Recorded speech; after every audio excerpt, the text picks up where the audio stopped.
today's vlog, I'm working on a project right now and I'm using the producer method, which is a way of working where I define buckets that I'm gonna play in.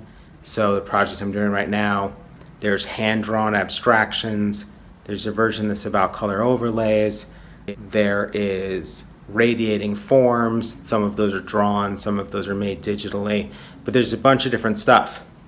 As I said yesterday, I'm terrible with color. So I'm exploring in these buckets, and the way that I'm exploring is they're format agnostic. So I don't worry about if I'm making a drawing, if it's the same format as the thing that I'm designing, for better or worse. I'm just exploring all of these different pieces and just kind of seeing like if I even like them, if I can do the technique. You know, if I spend an hour just making gradients, do I make something that I'm stoked on? One of the things that I do though is I do everything either black and white or in shades of gray for contrast. My first stab at assembling this stuff into packaging was actually kind of rough because I knew I didn't want it to be black and white, but I was being impatient and popping the stuff into InDesign and then like not knowing what to do about color, maybe even fonts a little bit. And so the first round wasn't super productive.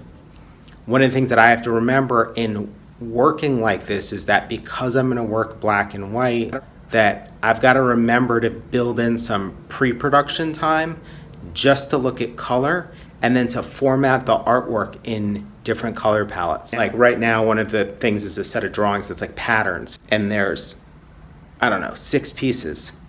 And inside of Illustrator, that file is like 6 different artboards with the pattern on it, with each chunk of the pattern on a different layer, colored differently.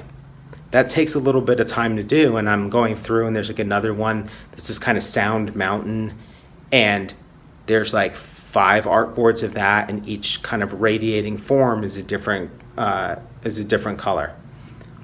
It's just one of those things I have to remind myself of, because otherwise I'll jump straight from the grayscale stuff and then start trying to design with it, and that's very frustrating. And because I don't like picking colors, it means when I'm under the gun, I can't think that way. I have to take that moment to stop and figure out what kind of color palettes I'm interested in, or actually just make the palettes, because in reality I kind of knew what they were, but I was cheating, trying to get ahead faster without doing that step of sorting out what that stuff should look like. That's a short little one. I hope you enjoyed it.